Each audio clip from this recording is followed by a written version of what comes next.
স্ত্রীকে আমি ভালোবেসেই বিয়ে করেছিলাম। বিয়ের পর আমাদের সম্পর্ক ভালোই ছিল। আমাদের সংসারে হয়তো খুব বেশি রোজগার ছিল না, কিন্তু আমাদের সংসারে অভাব ছিল না, কষ্ট ছিল না, দুঃখ ছিল না। আমার ইনকাম কম ছিল, মাত্র 15,000 টাকা বেতন পেতাম। তাতেই কোনো রকম সুখে দুঃখে সংসার চলে যাচ্ছিল, এই আর কি। আমার স্ত্রী শুধু আমার খেয়াল রাখতো না, আমার সাথে সাথেও আমার বৃদ্ধ বাবা মায়ের যত্ন নিত, তাদেরও খেয়াল রাখতেন। যাই হোক, একটা সময়ে আমার প্রমোশন হলো, আমার স্যালারি বেড়ে গেল। সেদিনের সেই 15,000 স্যালারি আজ হলো 50,000।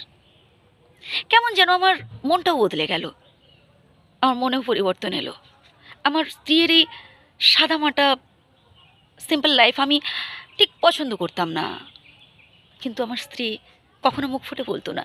আসলে তার কোনো চাহিদা ছিল না, আমাকে এটা কিনে দাও, ওটা কিনে দাও, এটাই চাই, এই গয়না চাই, এই দামি শাড়ি চাই, এরকম কখনো বলতো না। কিন্তু একটা সময়, অর্থাৎ আমার এই প্রমোশনের পর আমার যখন স্যালারি বেড়ে গেল, আমি কেমন যেন একটু অন্যরকম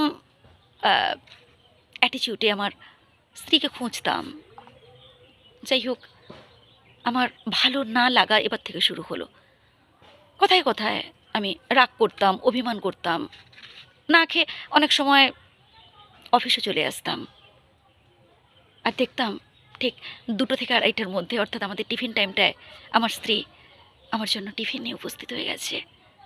আমার খুব একটা ভালো লাগতো না, টিফিন আনার পর কী আছে, ক্যান্টিনে খেয়ে নিতাম। যাই হোক, ভালো লাগতো না আমার।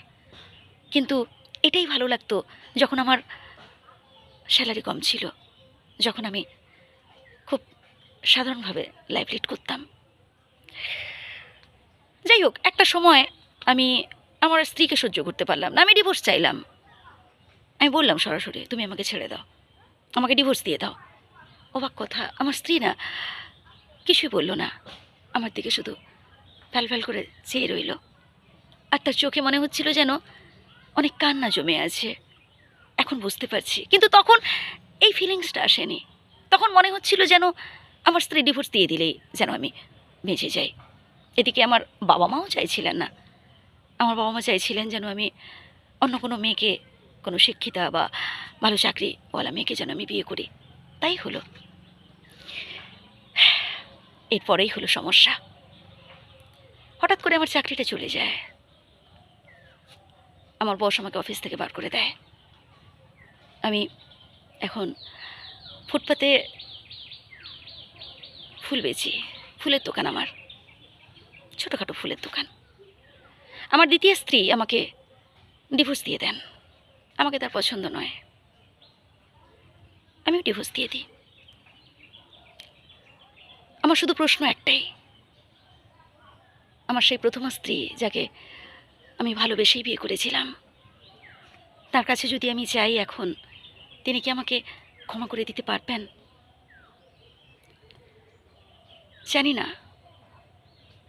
ঈশ্বরের কাছে আমি প্রার্থনা করব, তিনি যেখানে থাকুন যেন ভালোতে থাকুন, সুস্থ থাকুন।